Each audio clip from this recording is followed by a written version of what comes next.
Assalamu alaikum, family. You're tuned in to the Sajdah channel. I'm your host, Sajdah Wendy Muhammad. And today we're going to talk about a little life, a little love, and a little business, and tell you what's going on in the Sajdah universe. So be a friend, tell a friend, and I'll be right back.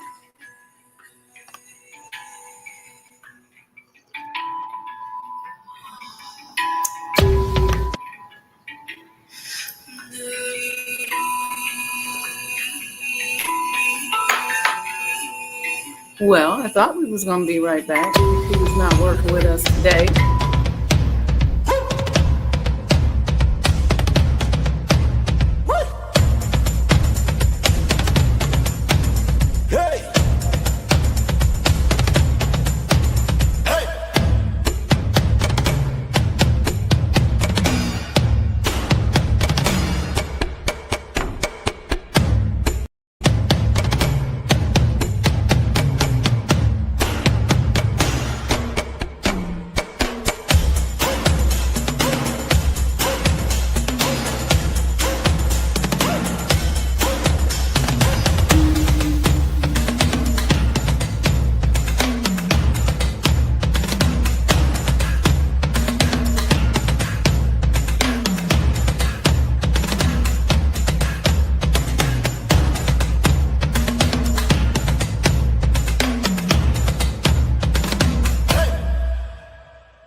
O Allah, guide me among those whom Thou hast guided aright, and preserve me among those whom Thou hast preserved, and befriend me among those whom Thou hast befriended.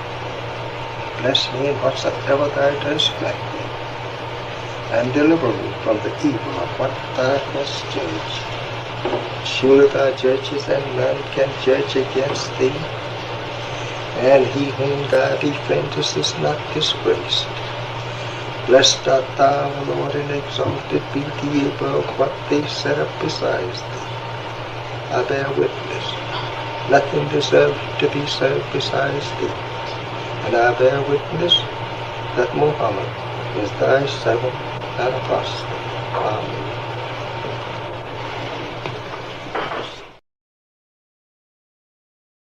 I have received so many pleasures, so many very good to look at, whether you own them or not. It's a pleasure just to look at such presents. Why, I have never witnessed so many presents. I think I have to build me a house for presents. This shows what Allah can do for you and me if we believe in Him.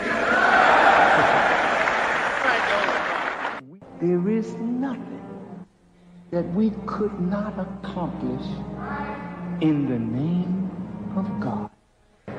You know what your problem is? You don't have even a worthy goal to strive after. I'm going to give you an assignment today. Here's an assignment. Is there something you want? Do you want something? Something that you want, but you have not been able to get it? Huh? Close your eyes. Do you see it? Whatever it is that you want, first envision it. You got the picture. Do you see it? All right, now the question is, you have to claim what you see. I claim this. I claim it. I believe with all my heart in the name of God that I'll bring what is in my imagination into reality. We're going to bring it back like it never was. I see in the dome the name Allah written in Arabic. But I can't just dream, I gotta go to work.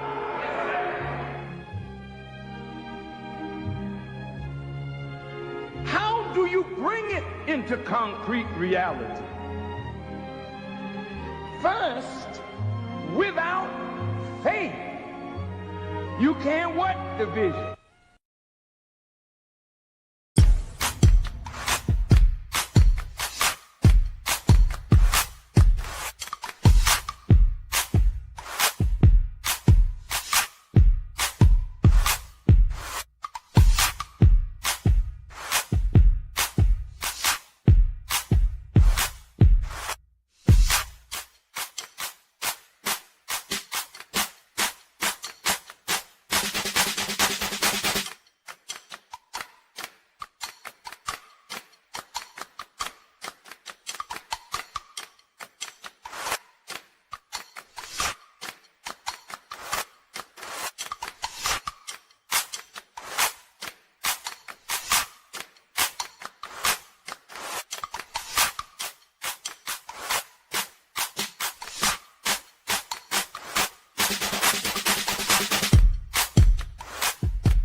Assalamu alaikum, family. Peace be unto you. Welcome to the Sajdah channel. We made a new video for our event on Thursday, but it's my fault. I forgot to upload it. So I can just tell you guys about it. Tomorrow, happy Juneteenth. Let me just first say that. Tomorrow we are doing something with the Chicago Black Muslim History Tour group. They're going to be at Sajdah House or the Elijah Muhammad House at 10 a.m. So we hope that you all will join us for that. And then Thursday, 6 to 8 p.m., we're going to be doing networking for Black Muslim businesses, conscious entrepreneurs. We're making that distinction because we really want it to be people who are spirit-filled, and really ready to do business in a way that is a little bit of a takeaway from what we see traditionally out here in the business world. So we're going to talk about that. And during the event, I have a special, something special that I'm going to show you all. You guys are going to get a sneak peek of our, I'm trying to take my QR code off the top of here, so I'm not doing a good job at doing this at the same time. But you're going to get a sneak peek at the series that we're working on entitled The Messenger's Residence. So I'm excited for you all to, really excited for y'all to see that, to see what we've been working on. I have been digging in some archives, and I have literally been what I call in a serious vortex. And it's quite interesting, actually. Okay, it's not letting me. Anyway, y'all, that QR code is from when we were doing our money psychology series. And we are moving on to some other things. I hope you all enjoyed the series we did on Black settlements. We're going to do a little continuation of that next week because I have two guests coming on that's going to be talking about business. One brother is going to come on and talk to us about his experience in environmental injustice, and that he has really been harmed. He and his family have really been harmed by these environmental injustices that we talk about on the show.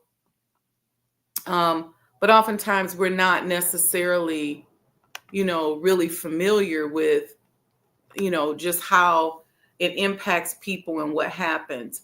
But we're gonna have a real live person on, inshallah, next week to talk to us about those environmental injustices. So if some of you all are in leadership, running for leadership in your town that you're in, planning on building a separate territory, taking over a wasted city, I want you to really see firsthand from talking to this brother. And he's in a historically Black town too. So this is something else. This is why it's really important for us. Okay. But he's going to talk about firsthand his experiences with environmental injustice. You don't want to miss that. And I got another sister who's she's a Christian sister. She's got a kingdom business around financial wealth and entrepreneurship. We're going to have a conversation with her next week. So we're going to spice it up, mix it up a little bit. But today and tomorrow, y'all got me. I wanted to just have a little conversation today about focusing on success. And I'm going to play us a video. I love sharing videos because I'm trying to get y'all into the mode that this social media, this internet, it can be, I call it YouTube University, if you know how to use it and you use it right. Okay.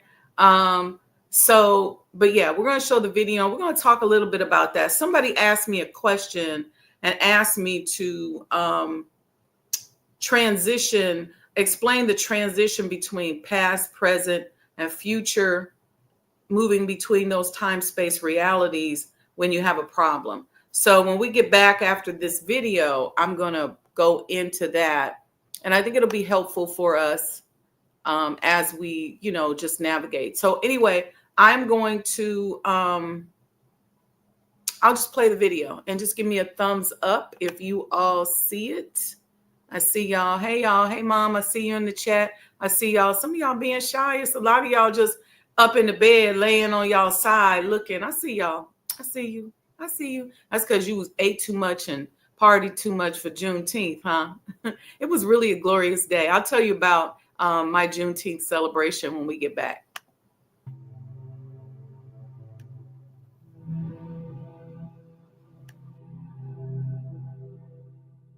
It's been said that the depth of your struggle will determine the height of your success.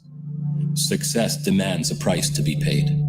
The price is sacrifice. Rising at dawn while most of the world still sleeps, your burning desire to succeed is all you think about because there are people that depend on you. You have no plan B. When your motivation to succeed is based on helping your loved ones, failure is simply not an option. All that matters is what you do on the difficult days when nobody is there watching you and when you don't feel like putting in the work. You need to be willing to do the things that most people won't do so you can have the life that most people don't have. You need to face a world that doesn't yet recognize your value. You need to knock on doors, face rejection, get doors slammed in your face, because it's in the depth of these challenges that you build character and you develop your relentless spirit. You can't allow the rejection to get in the way of your success because there are people that depend on you to keep pushing forward. It's at this moment in your journey where things may seem hopeless. There are more losses than there are wins. When you're doing everything right, but the success hasn't come to you yet. So, you pray for help. You don't pray for things to get easier. You pray for the strength to overcome any obstacles in your path.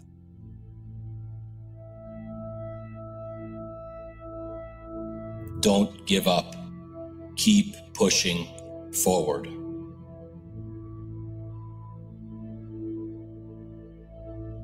Even though you're struggling on the inside, you don't let it show. You are a warrior for your family. You must be strong for them. The sacrifices you make are not just experienced by you alone. Your loved ones can feel it. Even though they understand you are doing this for them, they miss you. You aren't completely present, and they can feel it. Duty calls. Another missed meal. Another late night. When opportunity calls, you answer, because you know that if you don't answer the call, they will call someone else.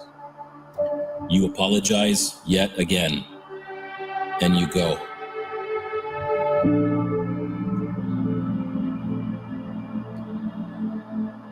In the quiet of the night, you eat alone yet again, and you pray for the strength to keep pushing forward. When you feel like quitting, you need to remind yourself of why you're doing all of this. It's to give them a better life. You need blind faith that your sacrifices are not in vain. Eventually, you will make up for lost time with the ones that you love. A moment of solitude. You didn't come this far to stop now. Keep fighting. Never back down. Never stop. Don't give in. Never, ever, ever quit. Stay focused. Nothing can stop you. It's a new day. The once endless nights of struggles give way to mornings filled with purpose, and your fire burns hotter than ever. Yesterday's struggles are behind you, and today you are stronger. You are laser focused now. Nothing can stop you because you are relentless. The accumulation effect kicks in, and you've evolved into the person that you are today. Every obstacle was a building block and helped to build the foundation upon which you stand. Your journey sculpted the very essence of your character. Now the world starts to see your worth. You've slowly upgraded everything in your life because you know that how you do anything is how you do everything. You are proud of the person you've become because you've earned it, and nobody can take that away from you. The day has finally come where all of your hard work, all of the rejection, the early mornings, the late nights, all of the sacrifices you've made have paid off, and your dreams became a reality. Now, as you stand amidst the achievements you once only dared to dream of, you know the truth of your journey.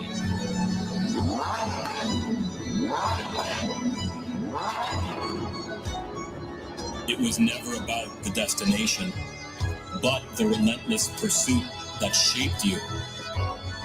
The greatest achievement you can experience in life is taking care of the ones you love, especially the ones that believed in you from the start, before you even believed in yourself.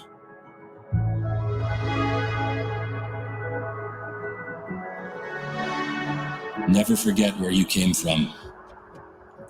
Stay humble. Be grateful for what you have. And never stop praying.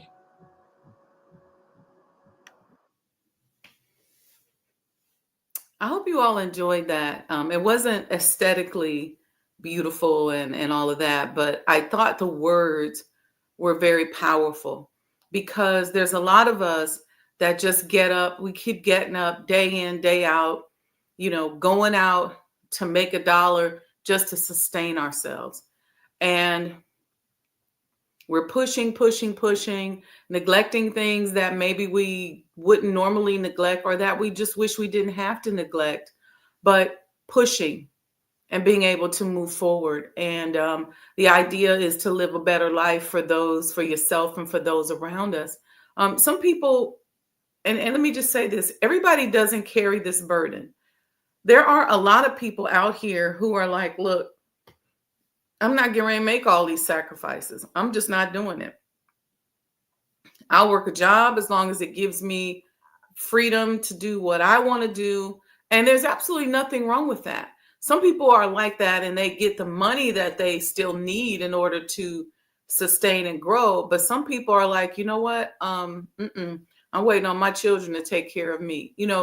So it's interesting though when you see that attitude, especially if there's a parent that has that attitude, that is kind of like about themselves and not necessarily about continuing to work to leave a legacy or do something for their offspring. You generally don't see a lot of success in those families.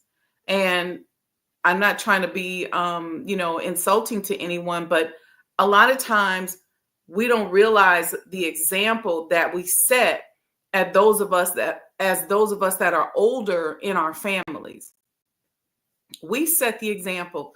We set the example on living a certain lifestyle. We set the example on taking care of ourselves. You want people to say, man, I remember when my auntie was, 55, she looked good. I remember when my mama was like this, look how fly she was. That is motivation for people. And especially for us as Black women, right? It's motivational.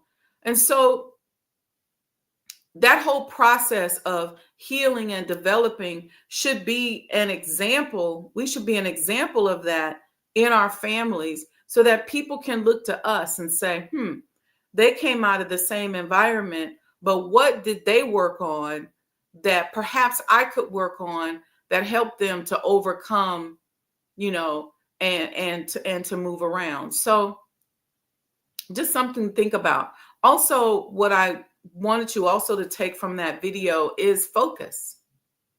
What you focus on expands. Okay. So you want to focus, you want to have diversity of focus, but you really want to focus. And what do I mean by diversity of focus? If you have one particular subject that you're working on, let's say it's to restore your health or to maintain your health, or let's say it's to be in entrepreneurship. And don't get me wrong, you better be multitasking here. The idea is to wake up every morning, go to bed at night with the intention of accomplishing that goal. And I would suggest creating micro intentions even. I always say to my clients that if you are striving to solve a problem, look at it like a cake. You wouldn't eat the whole cake at one time, but you'll eat it bite by bite. So in eating that cake bite by bite is how you want to look at your micro goals or your micro intentions. So sometimes, and here's another trick, and I'm just reviewing this because we talked about a lot of this in detail in the webinar. Another trick is, life be lifing, right? And if you are a sensitive person, like I am, I pick up all kinds of energies. So I can't wait until I get home at night to cleanse myself.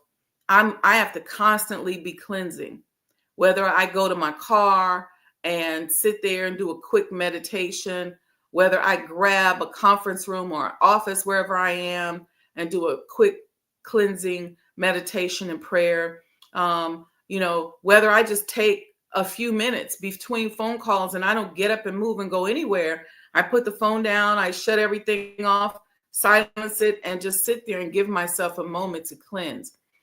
And in that cleansing process, I'm setting an intention.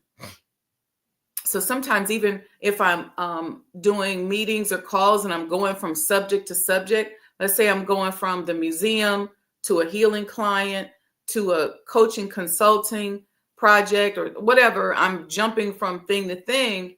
I usually take a minute in between to cleanse and reset my intentions.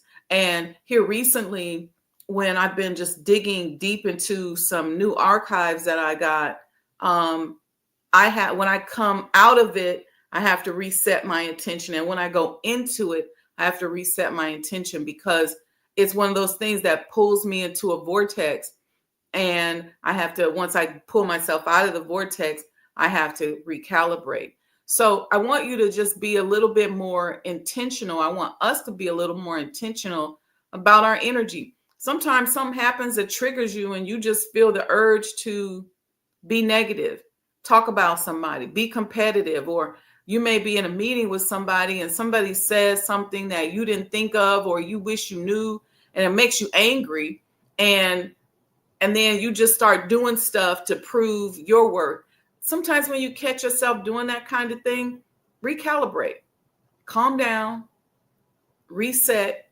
And then that's when you ask yourself, is this necessary? You know, the Honorable Elijah Muhammad teaches us to think 5 times before we speak. And in thinking 5 times before we speak, a lot of times by that 4th or 5th time, you're like, you know what, this is not even important. There ain't no need of me even saying anything. Because sometimes it's really just you wanting to say something to yourself, and saying it to yourself is not good enough. So you say it to other people. It doesn't satisfy you when you say it to yourself. So you say it to other people and it's not even really relevant. Or it might be, you know, something that you're upset. Sometimes we make a problem out of something that is not really a problem. So you want to work on that kind of thing before you make decisions and stuff like that. You know, get in your Zen, recalibrate. You know, those midday prayers are so very important, especially for those of us that are entrepreneurs, because you're constantly busy, you're constantly talking, you're meeting, you're connecting with all these different types of energies. It's important to just stop for a moment and reset. You know, when you woke up this morning, when you was in that theta phase, what was your intention? What did you say? And I don't want us to be spooky and thinking that we got to be so perfect with our spiritual practice. You know, ideally, when we wake up in the morning, we should be grateful. Ideally, right? We should be grateful. We should be thanking God for, you know, waking us up and all these other things. We really should be. But sometimes it don't work out like that. Sometimes you're awakened by something that alarms you or jars you. And it don't start off like that. You might wake up to an emergency. You may oversleep, and you oversleep, your feet hit the ground and you just running.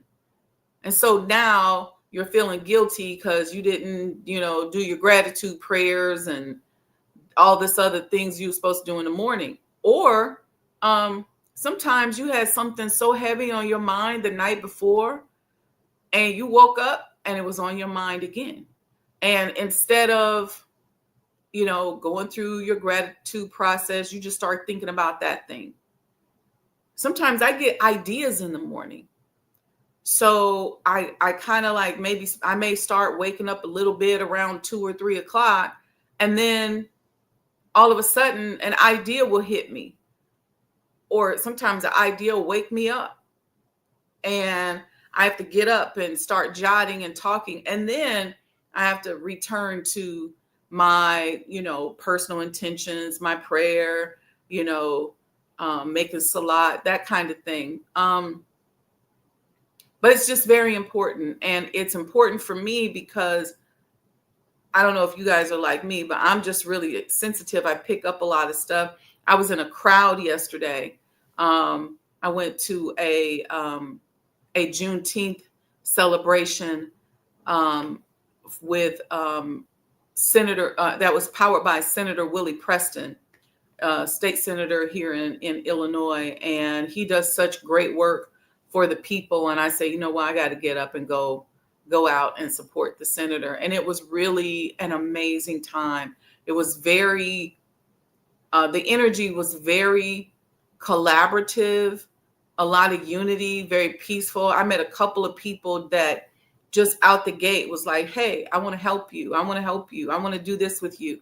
And I was able to say that to quite a few people and just offer my services. Y'all know how I love hooking folks up. but it was, making introductions. So it was great. We did some promotions with Brother Tori and I. I actually sit on the board for the Taste of Black Chicago, and we passed out flyers for the Taste of Black Chicago, which Senator Willie Preston is also one of our partners for the Taste of Black Chicago. So that was very exciting. But the energy of being in the crowd was really invigorating. And I knew that my sensitivities were really heightened yesterday. They were really high. So I was a little concerned about, going out into the crowd, because sometimes if I'm in that really sensitive space, when I go out in the crowd, I start picking up all kind of stuff from people. But I pushed myself through and I went. And it was interesting because I could tell the primary vibration was unity. He really did a good job at setting the tone and the intention around unity and freedom and collaboration. So there was a lot of excitement, collaboration. He had a lot of very prominent people in the city here in the city that were there. So that part of it was good. What was interesting, about 3:45, a voice came in my head and said, "You better go before you get wet." And I'm like, "What?" And I looked up, and at that time, it was still sunny. It was maybe about 3:30. So it took me about 15 minutes to just reconcile with that voice that came so clearly in my head. It was like somebody literally whispered in the back of my head and said, "You better go before you get wet." And it wasn't, getting dark or anything. The sun was still out. The music was still popping. Everything was still flowing. And so finally around 3:45, I looked at my phone and it said 98% chance of rain at 4 p.m. And I said, "Oh, okay." And so, I got ready and, got to my car and everything. And literally I was in my car maybe 2 minutes and it just started pouring down raining. But literally that voice came in my head. So I like having fun with signs and things like that show me what direction I should go in. I enjoy that. I laugh, laugh with the universe. I laugh with God. I crack up. But I like when I get signs like that, because when I got in the car after it started raining, I said, "Oh, thank you. Appreciate that," But it was good. And there was a good primary vibration for me to focus on. So I didn't get sometimes that effect that I get when I go into, spaces where there's all kind of people. It's like all their stories are coming to me and stuff like that. But anyway, that's me on my my metaphysical journey, my psychic journey, if you will, as I'm learning and playing with I call my new metaphysical abilities, my new toys. So some of them are old toys, but I like to say my new toys, as I'm playing with my toys, like seeing what I can focus on and what can happen. And I got a few things that I'm working on that I said I was going to stop saying that they were big, because big was also creating something vibrationally. But I was going to say, I'll say a few exciting things that I'm working on. And generally what I do is I know how to put the model together on paper. I know how to put the numbers to the paper, and then I can start manifesting it. Sometimes I start working on it before I even put it to paper. I heard somebody the other day. No, somebody made a comment on one of my posts, and I was using the word manifestation in the post, and they said, "Well, Muslims don't believe in manifestation." And I said, "Come on. We don't believe in manifestation. Manifestation is a process. When the Honorable Elijah Muhammad gave us an instruction and told us to get up and do for self, we had to go through a process of production. So think of manifestation as a production process. So the production process that we go through, we start metamorphosizing ourselves. We get off of pork. We hopefully stop lying, cheating, stealing, doing all these things, fornicating, adultering, doing drugs, all these things that we were perhaps doing. We change our diet, okay? Nutritionally, we learned that our kitchen is our pharmacist. And so we learn how to drink certain teas and put things together that are going to help us. We learn how to cook and how to take care of ourselves. We go through a self-improvement process. That is an ongoing process that's rooted in a series of study guides that the Honorable Minister Louis Farrakhan received, which I believe are divine revelation, and gave to us. They are phenomenal study guides. We go through that self-improvement process. We learn how to be conscious. We learn how to be civilized, because some of us, think we are civilized and we're not. We learn how to be clean. So there's a whole process we go through, and that process of production is not to do it just to be doing it, right? You're producing something. You're producing a divinity. You're producing a God out of yourself. And then your job as a God is to then introduce other people to ways in which they can improve themselves. We start dressing differently. You'll see us with some kind of covering over our hair. Some of us as women, so there's a whole process. And as you navigate through this process, it becomes very difficult. It's like holding a mirror up to yourself. But then you start to learn what things you need to work on, what you need to really focus on. Like, okay, let me focus on this. So this whole idea that we don't believe in manifestation is very real, because manifestation is a production process. I'm sorry, the idea that we don't believe in manifestation is not necessarily true, because manifestation is a production process. Now, if you're talking about manifestation, meaning what we jokingly call or mockingly call a spook God process, meaning just sitting up hungry, needing bread, and thinking that the bread is going to drop down out of the sky. If that's what you mean by manifestation, then no, we don't believe in that. But if you mean getting up, setting your intention, okay, I'm about to go find some bread, and then going out and working either for the resources to get the bread or to go where they're giving away free bread, whatever you got to do to go get the bread, then that's a process of manifestation. There are conditions that you had to set up in order for you to go and get that bread. You either had to get the money or you had to already have the money. You had to either bake the bread or go buy the ingredients or go buy the bread. There's a process.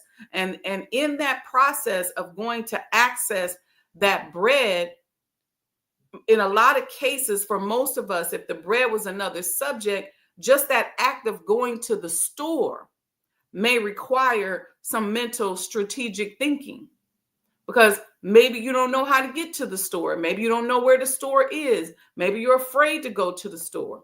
Maybe you don't know how to bake the bread. Maybe you don't know what ingredients go in the bread. Maybe you've never done it before. It's confusing. It's hard. All of these are processes that lead you to produce some product.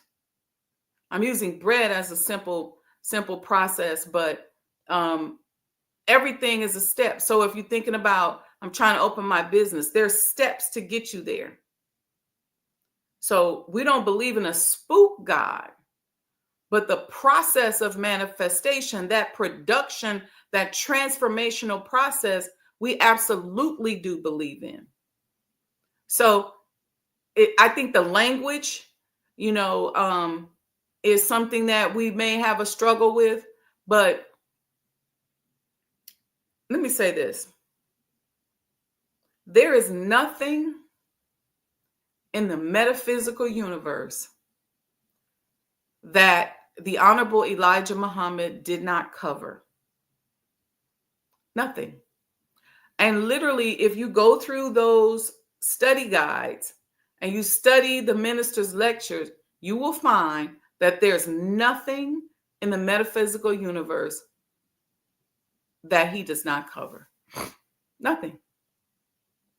It's all about whether or not you recognize it, whether or not you see it. I was doing this analogy during one of our webinars about time, space, realities, and understanding past, present, and future tense. And a lot of people struggle with that. And I had a lot of questions from you all about that. Because you have the past, which is what happened yesterday and back. You have what we call now, the condition of now. And then you have the future, right? Which is tomorrow, which is the unseen, something that's not here yet. Okay. And one of the examples that I started using to explain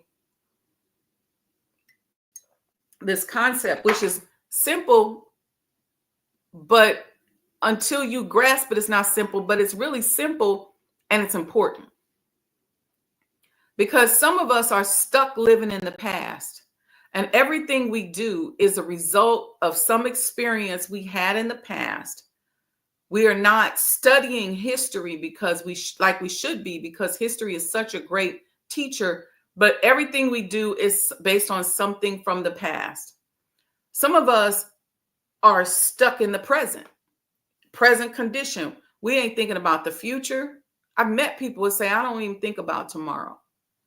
We don't think about the future and we don't think about the past. It's like, look, I got to eat now. I don't care who I hurt. I don't care what happened. This is what I got to do. It's about the here and now. And then some people stay in the future. They're not present on this plane at all. They don't even pay attention to what's happening around them. They're just always looking for tomorrow. Okay. And depending upon the situation you're in, the conditions that you're in, and the time in which you're in a production or manifestation process, any of those views may very well work. But let me explain it to you like this. And those of you all who are in medicine will understand it like this. And those of you who have ever been to the doctor will understand it like this. But let's look at it like this. Let's say you wake up and your stomach is hurting so bad. You don't know what it is. You try to take something. You can't figure out what the problem is, but it's just really hurting you. So you go to the doctor, right? You go to the doctor. What's the first thing they have you do? You're going to fill out a form called a history and physical. It's an H&P form. But on that H&P form, they're asking you some historical questions, right? Okay, you came here for a stomach ache. How long has your stomach been hurting? Describe the condition. Does anybody in your family have a history of stomach pains? Has this ever happened before? Are you on medication for it? Did you do anything weird in your diet? Whatever series of questions they want to ask of you to get the history of the condition you are presenting to them today. That's the history, right? Did your mother have this? Did your father have this? Have you had any children? All these historical questions, right? And then you turn that paperwork in. You're sitting there in the office waiting for the doctor to come in. You come in and he should give you a physical exam. And that physical exam is allowing him to assess the present condition. He's coming in and he's taking a look at what's happening in the present. What do you look like? He may look in your eyes. He may look in your ear. He may pull the stethoscope out and listen to your heart. He may review the history questions that you gave. He may put the stethoscope to your stomach since you said your stomach was hurting. He's trying to see what he hears there. Do the intestines sound normal? all of this stuff. He may very well do he or she may do all of these exams. This is to assess your present condition. And then to create your antidote, to create the order that you're going to need in order to address your issue. He puts all of that together and gives you something that gives you hope or gets you looking forward or looking to the future. Hope you're going to feel better. Take this pill. We got to rush you to surgery. I need to do this or that. But all of it is designed so that tomorrow you're not plagued by this same issue. So you got past, present, and future tense all in that one visit. Okay, this is how we have to look at our problems. But the question becomes, how do you, once you put together your diagnosis, how do you know what to prescribe? How do you know what to do? This is where the tricky part comes in. And this is why those of us who ignore one or the other of those time-space realities will not become successful, or will become, let me say it this way, won't be as massively successful as they could be. Because success is relative. It's the time and what must be done according to the time. What do I mean by that? If you come in and based on your history and your physical exam, so based on the past and the present, it looks like in order to help you see tomorrow, which is the future, I may realize, ooh, you got an obstructed bowel. We got to rush you to surgery. So the timing of when you get diagnosed, your timely diagnosis, and how I determine what to diagnose you with if I'm a doctor is based on the time. How much time you got with this condition that you're in? How long has it been going on? Or is it so severe that we just got to stop it now? You come in, you're severely bleeding. We ain't got time for all that other stuff. We just know we got to stop the bleed. So the time and what must be done is dictated by the analysis of the past, the present, and even a look into the future. Because in determining how they're going to treat you, they're also thinking about, what does this mean for you in the future? If I have to alter some aspect of your body, what does that mean for the future? So you're putting all of those time, space, and dimensions together to come up with an antidote. Okay? And so when we approach our problems in our businesses, we have to make sure that we look at things like that as well. So a lot of you all who can't stand history, who don't understand history, understand it like this. The Honorable Elijah Muhammad teaches us that, and I'm paraphrasing, that there are some people who are born with the gift of prophecy. Meaning some people just born like that. They can look at something, they can tell you exactly what's going to happen in the future. So when you go see this person or go talk to this person, they can tell you, no matter how old they are, what's about to happen, and you can put your plan together and you can stay safe, or you could be successful. Then there's other people who learn the gift of prophecy through careful study of history. He also teaches us that history is best at rewarding its student. Now, I just talked to you about how they do it in the medical world. If you don't know the history,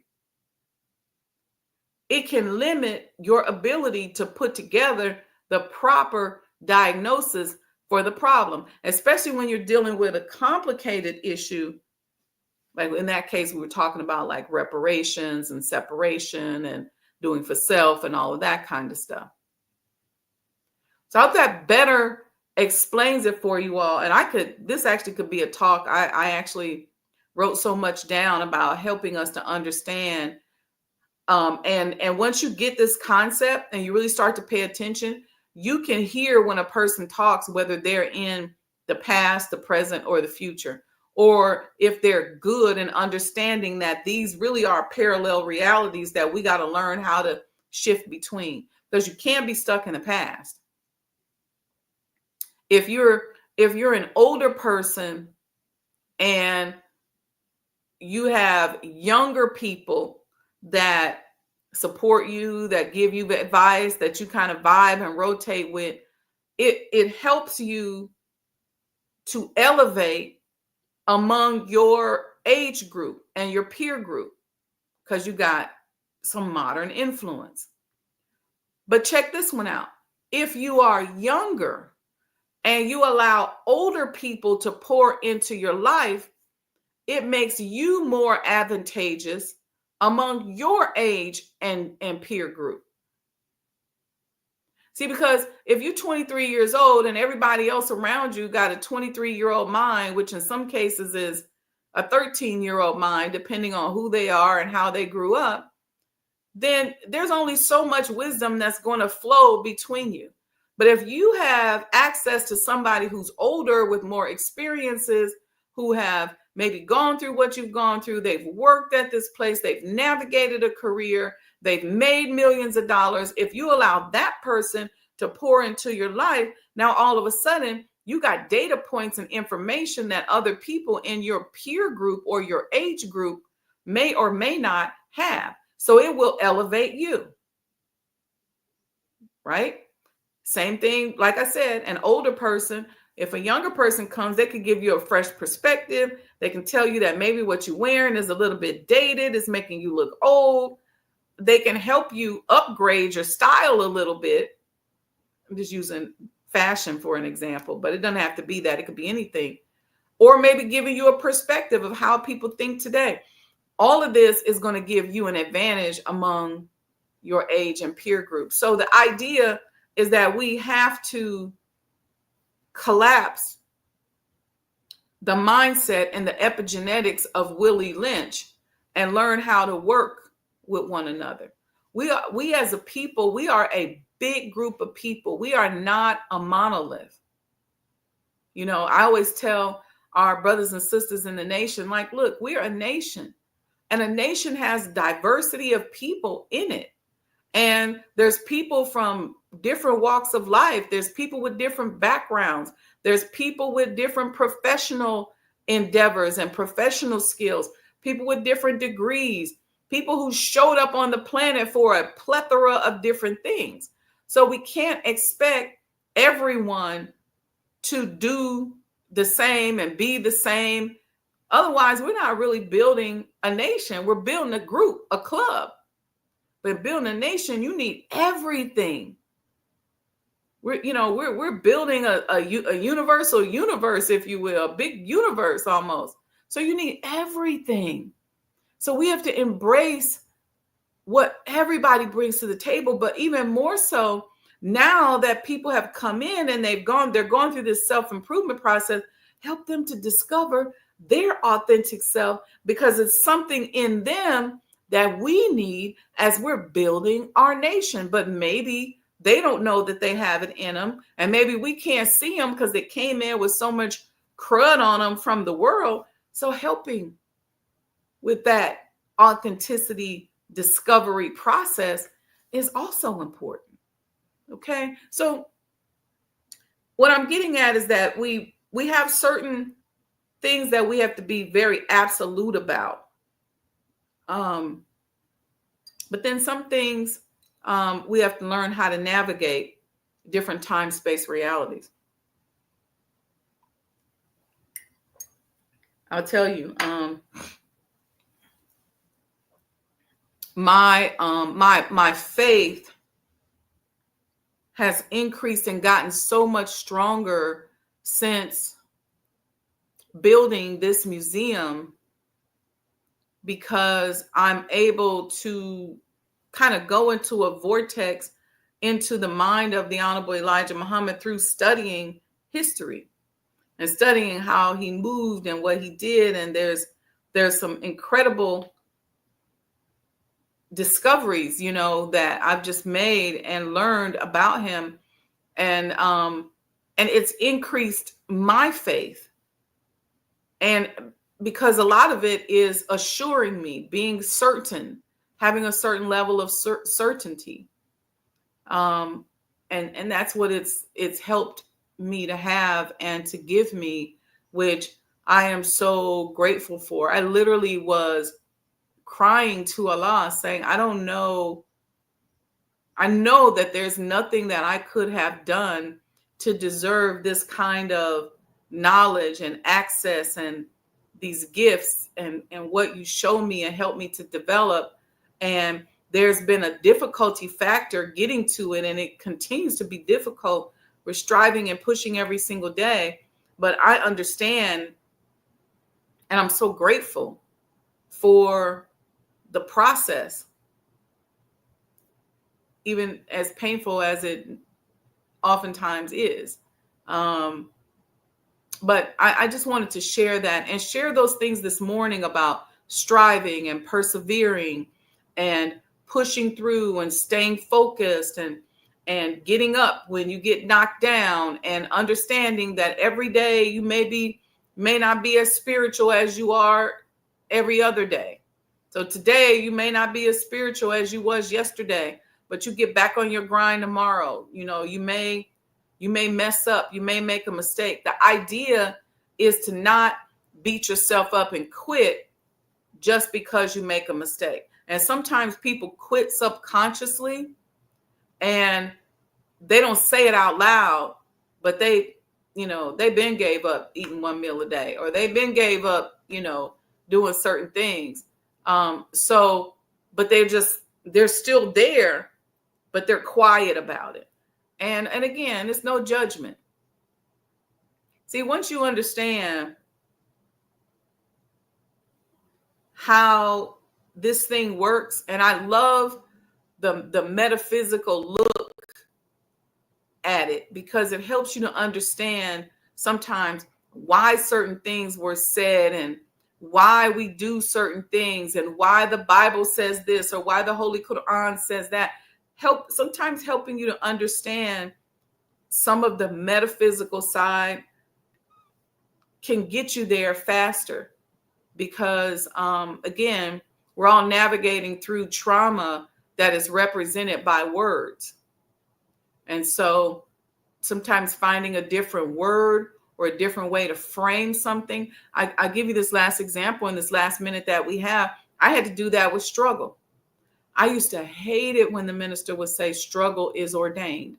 So because I hated it so much, I went straight into that word. And when I became a certified emotional intelligence coach, my intention around understanding the concept of struggle was what I put in my statement when I first started the course.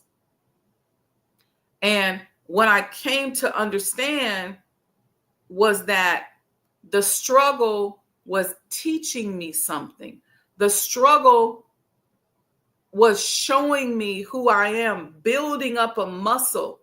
So I started thinking about it in terms of weightlifting and working out and building your muscles. I started thinking about it in terms of certain emotions being a guide to point me in the right direction. I started thinking about it and using the term contrast so that I could understand it and just have a different emotional charge on it. Okay, if I say contrast, I could easily say, what has this contrast come to teach me? Right? So thank you, Mrs. Phoenix, Miss Phoenix, for the super chat, $5. I appreciate that. So I had to start to use different language to give it a different charge. And then once I got that, I said, okay, I get it. I get it now. And so now when I see, I'm quick to, go into my space and go, okay, Allah, what are you teaching me with this? What should I be doing? Am I struggling because I'm trying to do something that isn't how it should be done? Or am I supposed to learn something? Who do I need to be in order to have what it is I'm working on? So learning all of these different concepts and being a seeker around the knowledge, my foundational knowledge, which is the teachings of the Honorable Elijah Muhammad given to us by the Honorable Minister Louis Farrakhan. That is my foundational body of knowledge. And in order to go deeper in a lot of those areas and a lot of those subjects, I'm a seeker. And so I go deeper and I study it. And because of that, I've been able to learn how to take the teachings and apply it to policies and procedures in business, in government, in my coaching and consulting world. I've been able to transform those concepts and give it to somebody who may reject it if I say, this person said it, or that person said it, or this is a Muslim concept or an Islamic concept. Really, it's not like that. There's just universal concepts, right? So that's just, I just wanted to share that. So we got Miss Phoenix in the house. Who else we got over here? CJH says, good morning, Queen. Grand Rising. Let's see. 704 Joe says, good morning, Black people. Thank you for that. Who else we got in here? Miss Phoenix, Miss Betty. Miss Betty is here in the house. She said, happy Friday. Mom is here. She's in the house. Thank you all. Okay, so all of y'all ain't shy. I see a bunch of y'all. I can see the numbers up in the corner there. But also, if you don't follow me on Instagram, please go follow me in 2 places on Instagram. I'm going to tell you why. Go to Sajdah Wendy Muhammad. Follow me there. And then follow me at Sajdah House. I got a message from Instagram or Meta after I did the Black Settlement series, saying that no one would be able to see my content unless they follow me. And then it says the content that I could delete, and all of it was my work around reparations, separation, Black settlements, Black wealth building. All of it had that kind of theme. And so I was like, okay, whatever. I'm not deleting it because that's why we're doing this, is so that we can go deeper into these concepts and understand how to govern ourselves, how to do for self, how to build generational wealth, how to open businesses, how to look at history and understand how to use, as we talked about, those 3 time space realities as we create an antidote for ourselves and our people. Yeah, I don't know what to tell you other than to let you all know to make sure you go out there and follow me on those platforms. Okay, so if you don't have any questions, I see some of you are joining the chat. If you have any questions, put your question out there. If not, we're going to go. We'll be back, inshallah, tomorrow morning, 6 a.m., Coffee Talks.